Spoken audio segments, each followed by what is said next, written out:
God, we magnify your name, oh God. It is that name that's above every name. Glory to God of Zion. Glory to God of Zion. Glory to God of Zion. As you all come home, begin to share. Begin to let people know that we're live. Let people know that we're live. God is a faithful God. Good morning, good morning, good morning to all of you all. I hope and pray that you all are well this morning. I hope and pray that God has done a great work for you.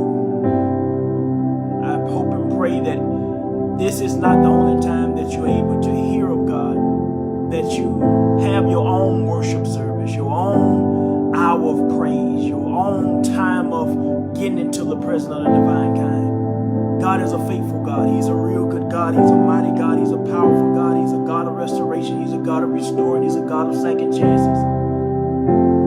A lot of people have this question: God does not love me. I have suffered a long time. Why am I suffering?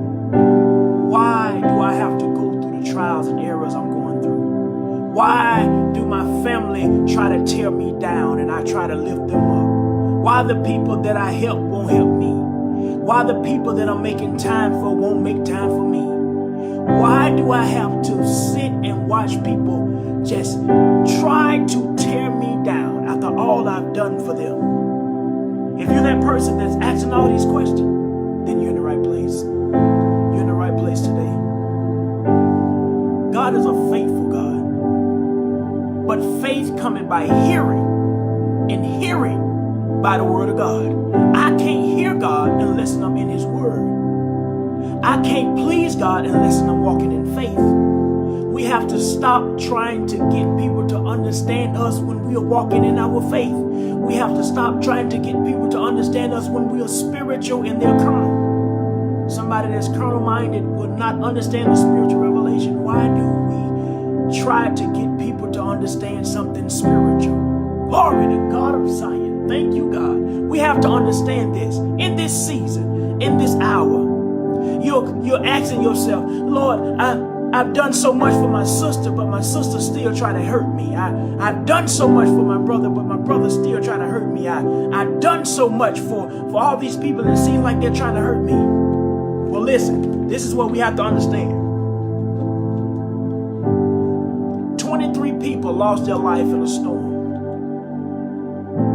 Then turn around, 157 people lost their lives on a flight. A plane went down and everybody that was on the flight lost their lives. When we wake up and we're complaining, and I'm pretty sure a lot of people woke up and they was complaining about what they was going to do that day and how they're going to do this. And a lot of people that was on that flight was preparing and planning and plotting and planning how they was going to live their year out, how they was going to do this, how they was going to do right, how they was going to do this and do that.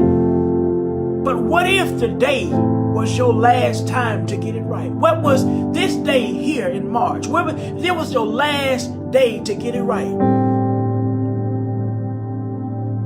What would you do? Would you get it right? If today was the last day for you, would you use your learned obedience and pray for them that are praying on you? See, you want to understand power. Power is when I know you can't stand me, but I'm going to pray for you anyway. Power is when I know you don't like me coming around you, but I'm going to come around you and I'm going to give you the word of God anyway. I know you can't stand the way that I live, how I'm worshiping God, how I'm praising God, but guess what? I'm still going to praise God anyway. We build ourselves and sometimes we kill ourselves because we don't know. I don't need a crowd. I need one listening ear that's ready to receive what God has done and said through you, for you, and around you. So many people want your support, but they don't want to support you. So many people want you to support their events, but they don't want to support yours. So many people want you to pray for them. Glory to God of Zion. But they don't want to pray for you. This world has allowed sin to creep into the very existence of this nation. And sin has caused people not to reverence God, not to reverence a move from God. But we make time for everything else. How do you think God feeling about that? How do you think God is feeling when you won't pray, you won't fast, you won't read your word, you won't study your word, you won't take notes, you won't go to church, you won't be a participant in church? But when God say, I'm going to release a financial overflow, everybody and their mothers and mothers' children and children have their hands out ready to receive. But when we're in church, we're sitting there with our hand folded. The praise team got to work extra hard to try to get you in tune into the church. The pastor has to preach extra hard for you to even move your feet, stomp your feet. The music has to be a little bit louder because you're standing in church like this. Learned obedience tells me that everybody is not going to be like me. Everybody is not going to worship like me. Everybody is not going to praise like me because everybody didn't go through what I've been through. So I have to know that I have a personal relationship with God. And everybody have their relationship with God.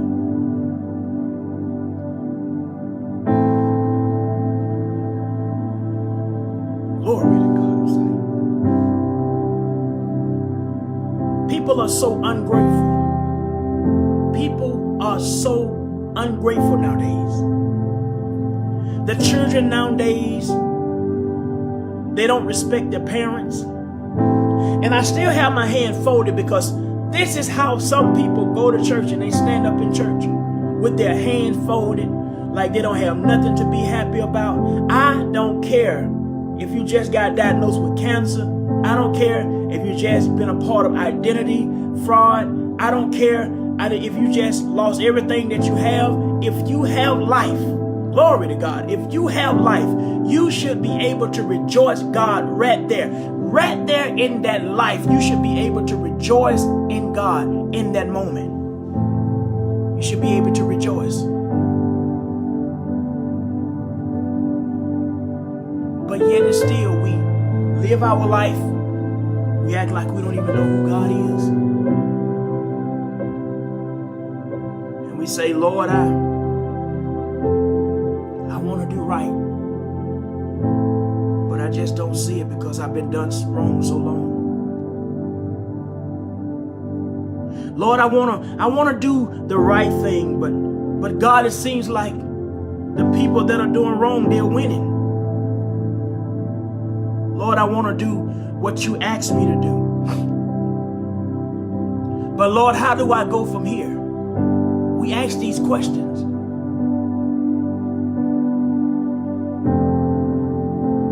But what if today was your last day? What kind of excuse would you tell God when he say that he wants your hold you? When God says that I want to hold you? What kind of excuse would you make up when God say that I want to hold you? Oh, glory to God of Zion. When God say, I want to hold you. I want everything that you have. I want to get what you got. I want you to be where I am. I want you at my feet. What kind of excuse are you going to make up when it's time for you to worship? What kind of excuse are you going to make up when God said, listen, I have told you and shown you and built you? What kind of excuse are you going to make when it's time for you to display that same wisdom, that same knowledge? What kind of excuse are you going to make when it's time for you to display the wisdom of God? What kind of excuse are you going to make? It's time out for all of the church meetings. Nobody being delivered, nobody being set free, nobody being made whole, nobody knowing who God is. We're doing a lot of baptism. Nobody Nobody understand the baptism. Nobody know why they're going under the water. Nobody know who God is. Nobody know these things. And we sit and we ask ourselves, why are we operating in the spirit? Why are we going down these roads, and why things are so hard for? A lot of time things are hard for you because you make it hard for yourself, because you're not using the learned obedience that you have learned. This is not the first time that you've been cheated on. This is not the first time that you have been done wrong. This is not the first time that you have been lied to. This is not the first time that family have showed you that they don't care about you. This is not the first time that you've done it. So why do we be surprised when people that show us that they don't care about us disappoint us? Why? Why do we get upset? Why do we get bent out of shape and say, Lord, I want to be better, but Lord, I don't know how to be better anymore. I was at that point in my life where I didn't know whether I need to be worshiping God or running from God, or what do I need to be doing. I didn't understand at the time. I didn't understand that I need to have a personal relationship with God. I didn't understand why I was depressed. I didn't understand why I was going through the things that I was going through. I didn't understand why the attacks was coming against the marriage. I didn't understand why the attacks was coming against the children and the finance. And I didn't understand why the vehicle wanted to act up when it acted up. I didn't understand why, because I was paying my tithe and offering. I was praying what I need to pray. I was going visiting the sick. I was doing what I need to do. But it seems like everything got hard, and I didn't understand how and why these things was happening to me. But I learned to use the learned obedience. God bless you, Angela. I learned to use what God had already showed me. A lot of us wake up every day beating ourselves up over things that we have done and things people have said. But you have to stop beating yourself up. Because I guarantee you that situation that's causing you to worry, that situation that's causing you to stress, that situation that's sending you into anxiety and depression is not worried about you. But we sit every day and we say, Lord, I don't know how I'm going to do this. I don't know how I'm going to do that. I don't know how I'm going to build. I don't know how I'm going to do this and do that. And God is simply saying, what is impossible with you is possible with me. The children today are not seeing examples of grandmothers. They're not seeing examples of aunties and uncles and grandfathers. The children today are not seeing what we seen when we was coming up. See, when I was coming up, my auntie used to come and get me, and I used to stay at her house a week, 2 weeks, 3 weeks. My grandmother used to keep me for days at a time, weeks at a time. But now, the generation now, they are keeping their nieces and nephews maybe an hour or so, and then they bringing them back.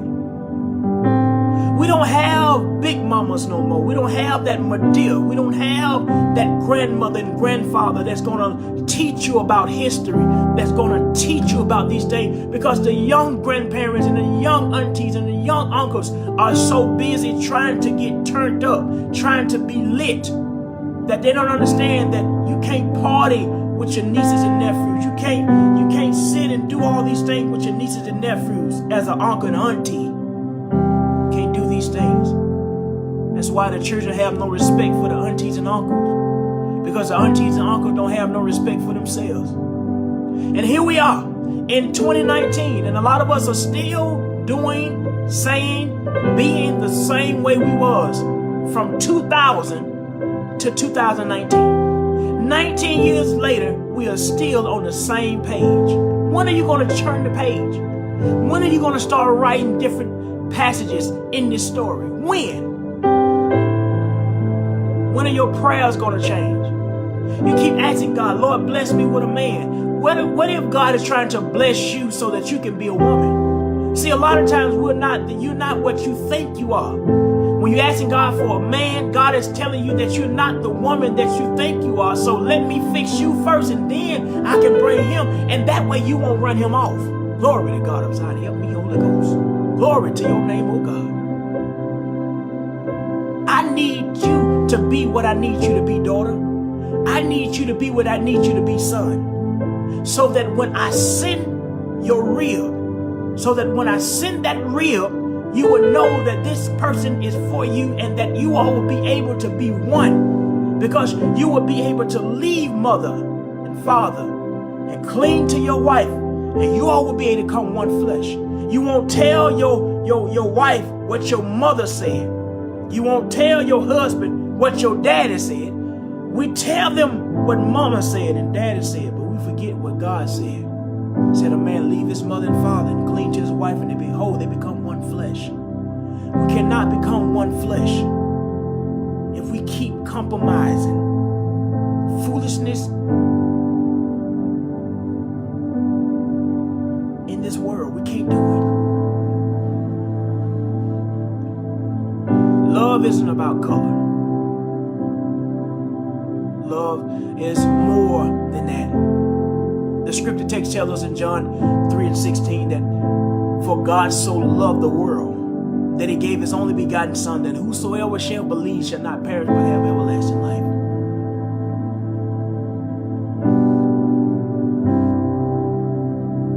Glory to God. I'm sorry. I remember my mama and I had a real good relationship coming up, and my father and I, we didn't have a good relationship coming up. But I remember my mama, in the wee hours of the night, mama would be up praying.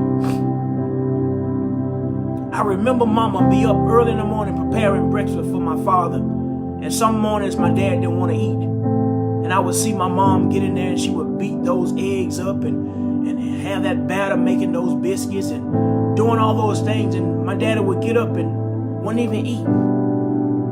He would go and stop by a restaurant, a Hardee's or a McDonald's, and get a biscuit after my mom had got up and prepared breakfast. And after a while, my mom was doing that, she stopped doing it.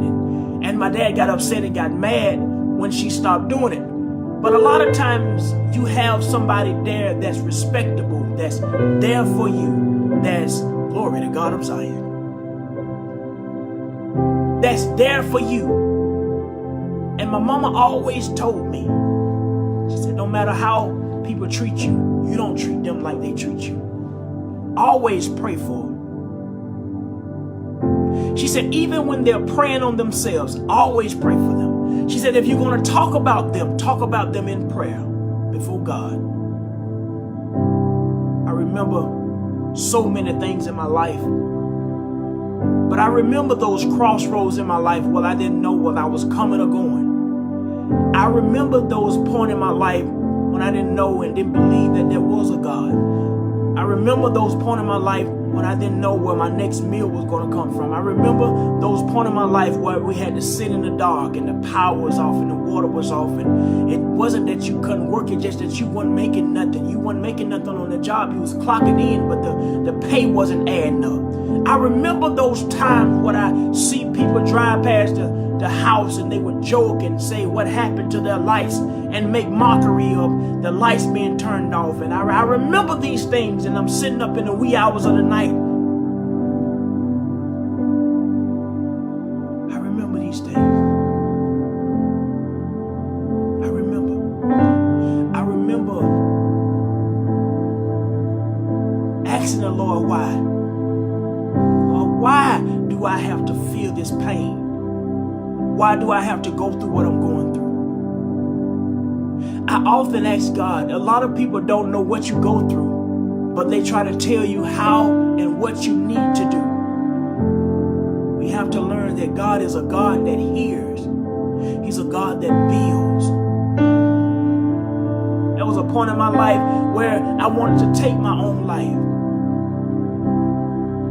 There was a point in my life where I wanted to take my father's life because I got tired of the anguish. I got tired of the pain and the hurt, and I got tired of the fussing and the arguing. I got tired of hearing it in my head. I would go to school. I couldn't get my work in school because all I would hear was arguments and fussing and fighting in my head. My mind became a battlefield. But I remember my mama early in the morning praying and setting the atmosphere in the house and calling on Jesus and asking Jesus to save my son, save my daughter, help them walk this walk of life. I remember all these things. I remember walking, pacing the floors and seeing mama go back and forth and say, Lord, please have mercy upon this family. I remember these things because these are the learned obedience that helped us where we are now. You don't go to relationship and not know that this person hurt you and you were supposed to learn from that. The ideal of the men's heart today is I need to lay with as many women as I can. I need to be in many hotel rooms as I can. I need to be sleeping with as many women as I can. I need to do these things. The ladies nowadays think that your body is not this. You need to know that you are a queen. But our learned obedience don't kick in until we lost everything. Until we're heading to prison. Until we're heading to jail. Until we knocking on death's door. That shouldn't be the time that we understand that we have to use our learned obedience. It doesn't take a man 12 years to understand. You shouldn't be engaged 12 years but still playing husband and wife. You shouldn't be acting like she's your queen when she's around the family, but when she's behind the doors, you acting like you don't even know her. He shouldn't be your man in public, but when you're behind the scenes, you acting like the man and the woman. Glory to God of Zion. So many women are asking God for a man, but you cannot ask God for a man if you're trying to be the man. So many guys asking God for a woman, but you have to allow a woman to be a woman in order for her to be able to be manifest. You can't be a woman and a man. You're either going to be one or the other. God made you the way He made you because He wants you to know that no matter what generational curse came along, you're not a part of that. But we sit in the world and we'll give up on God so fast, but we'll go to the club. They'll beat us up. They'll curse us out. They'll talk about us, manipulate us. And we won't say a word. We won't say a word. But this is the world that we're living in. So I end this live feed on this. Learn how to use your learned obedience. Stop letting people beat you up saying that you're going to be just like your mama. And they know that your mama is bad. Stop letting people tell you that you're going to be just like your father. And most have never met their father. How can you tell me I'm going to be like somebody that I don't even know? Stop letting people dictate where you're going. God is a faithful God. He's a real good God. He's a powerful God. He's a God of restoration, the God of restoring. God is not just a God of finance. This is what the world wants you to think, that God is all about finance. We have so many prosperity teachers. Listen, I'm at this point in my life where you can't ask me to support you if you don't want to support me. You can't ask me to come to your event if you don't want to come to mine. You can't ask me to pray for you if you're praying on yourself. We don't have time wasted. We don't have time to waste. Last night I got up about 1:30 a.m. I had a dream that a UPS plane went down. A UPS plane carrying mail, carrying packages. It went down. And I can hear the crash. And it sounded so loud in the spirit realm, I jumped up. I jumped up, grabbing the door. grabbing the door with tears in my eyes. I'm screaming, no, no, no, no, Lord, please, please, Lord, don't let nobody be die from this, Lord. We just had this happen.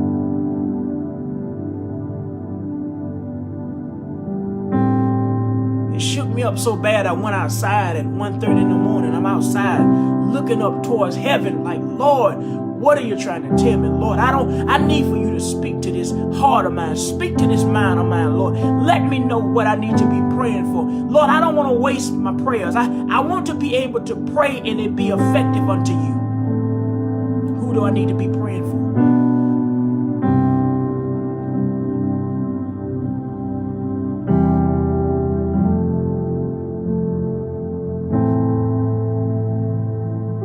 We don't understand how important it is to have a prayer life.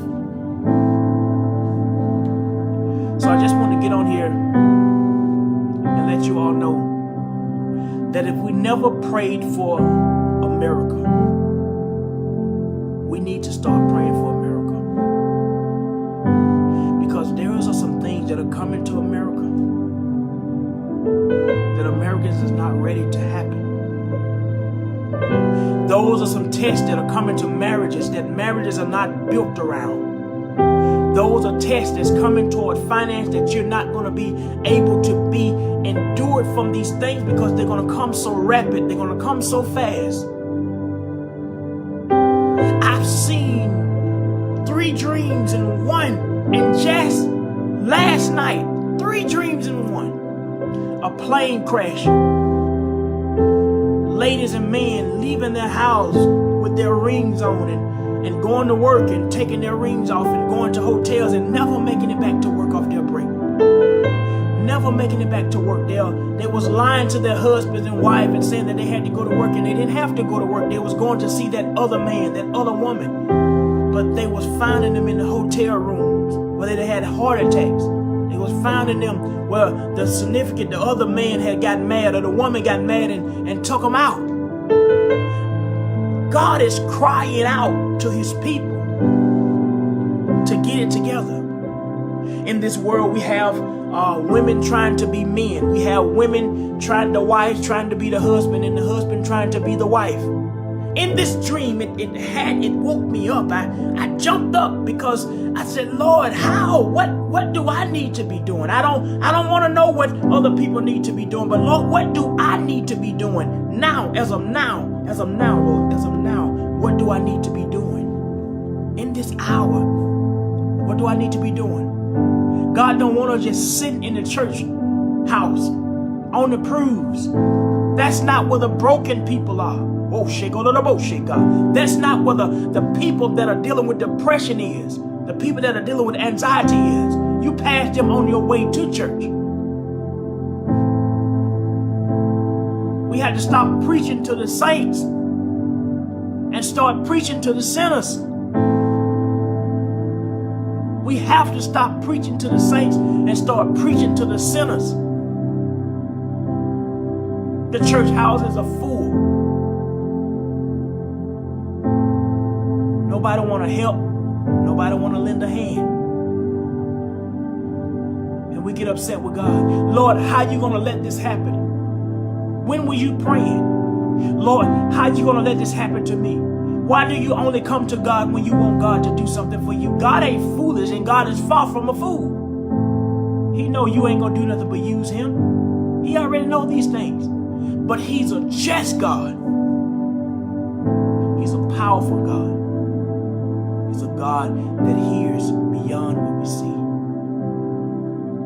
Stop beating God up and say, Lord, why are you letting all this happen? Lord, why are you letting all this happen? When was the last time you just prayed for somebody just because? When was the last time you just gave somebody some money just because? When was the last time you just paid it forward for somebody? When was the last time you was in a grocery line and you just paid a bill or paid something on somebody's grocery bill? When was the last time you was at a gas pump and said, I have that, I'll take care of that for you? When was the last time you did these things? We want to be saints. We want to be Christians. And we're quick to blame God. Lord, why that neighborhood went down the way that it went down? Well, let's see. The government officials, the city officials, The state officials, everybody knew what was going on in their neighborhood, but didn't nobody want to do anything. But the first time something happened, we always blaming God. Lord, why you let this happen? Why you let that happen? Why wasn't you praying? Why wasn't you intercessing? Why wasn't you interceding in? Why was you watching? But we blame it on God. Everything that happened. And we wonder why the children are bringing guns into school. Had an opportunity to talk to a young woman, and she began to tell, she said, we don't see the half of it. She said, we don't see the half of it. This coming from a 15-year-old girl. She said, we don't see the half of it, Pastor. We don't see the half of it. She said every day she go to school, it is a war zone in her mind. Am I going to get killed when I go to school? Am I going to get pushed on when I go to school? Am I going to get bullied when I go to school? Are they going to try to make me smoke drugs? Are they going to try to make me take pills? What's going to happen when I get to school? Am I going to be able to eat my lunch without getting beat up? Am I going to be able to eat in peace? Am I going to make it out of this school? Pastor, that's what I want to know. I want to know. Tears in this young 15-year-old girl eye crying because she don't know whether she's going to go to school and come back. But we have everything, every source that we need to help the school system. The school system don't need more football programs. The school system doesn't need any more basketball programs. We need a prayer meeting. We need a day where you can come to school and we just pray all day and meditate on God and ask God to heal the school land and ask God to heal the teachers and the staff. Then we can run out some of these pedophiles. We can run out some of these people that are not right for the school system. But yet and still we make a whole day of complaining about a school shooting. Why are we complaining about the school shooting if we're not praying for the students when they're going to school? Why are we, Lord, come into the school? Go to the school. Go to the school.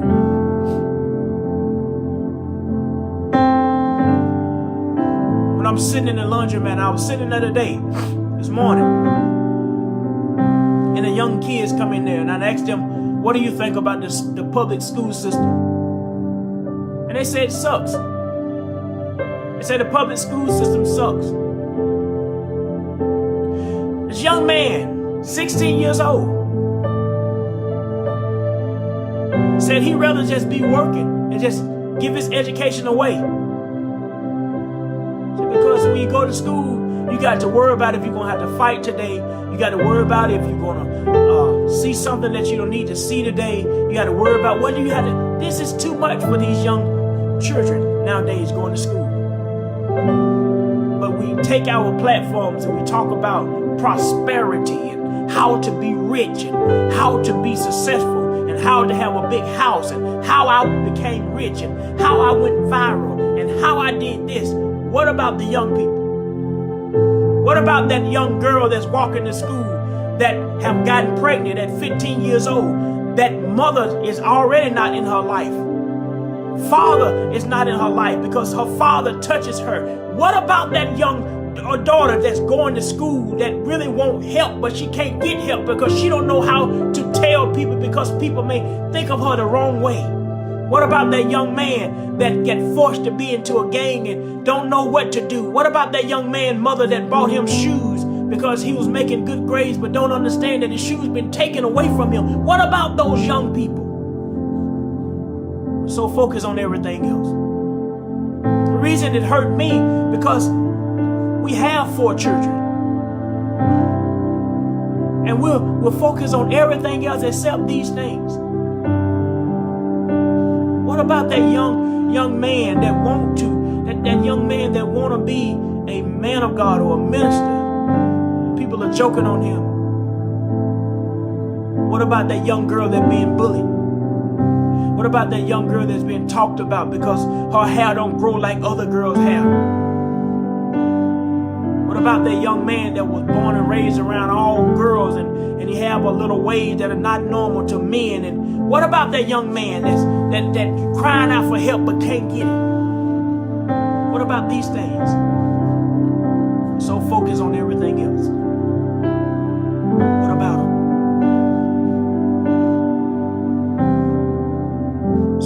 my young teenagers and pre-teenagers and college students out there, listen, no matter what you're going through, no matter what you're up against, build your relationship with God so that God can do everything that he needs to do in your life. I know it's hard. I was once young.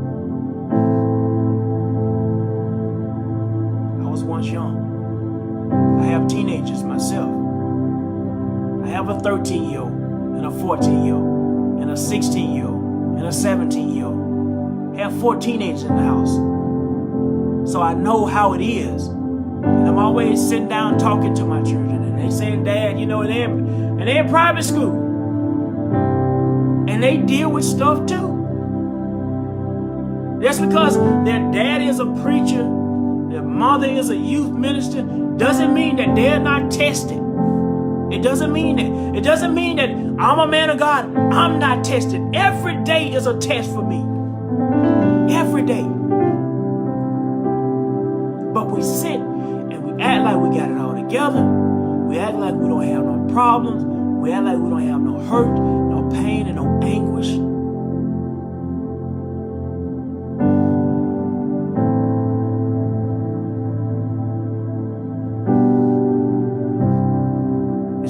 The nation.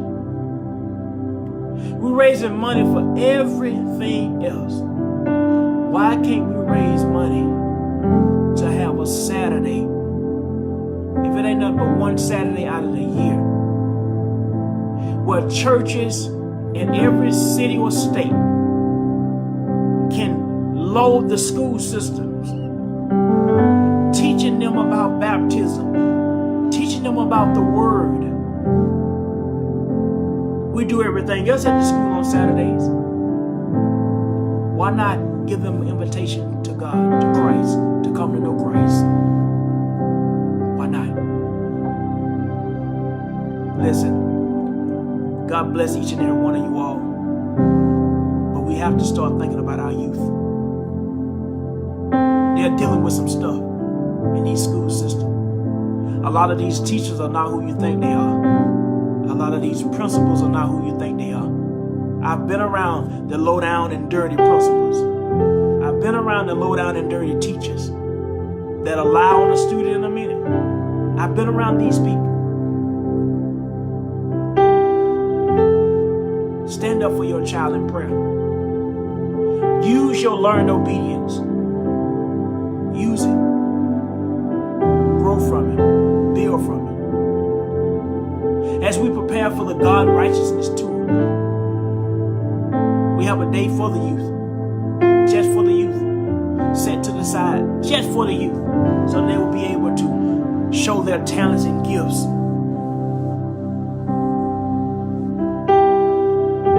But I thank God for everything that he has done through me, around me, because this has been a journey. But I thank God for I'm able to steady grow.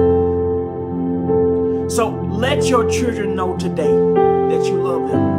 Or let somebody's child know that it's going to be all right. And until next time, pray for somebody else's child and children other than your own. God bless each and every one of you all. You all have an outstanding day. Remember, when I say that I'm praying for you, I'm Praying for you and not Preying on your downfall. God bless each and every one of you all. Stay faithful, stay grateful, stay mindful. Those of you that subscribe to my YouTube channel, I'm about to go live on my YouTube, and then I'm going live on Instagram. I'm reaching out to the youth today, y'all. I'm taking the time that I have off to reach out to the youth through social media. So if you have me on Instagram, I'll be on Instagram after I get off live on YouTube. God bless each and every one of you all. Much love to you and your family.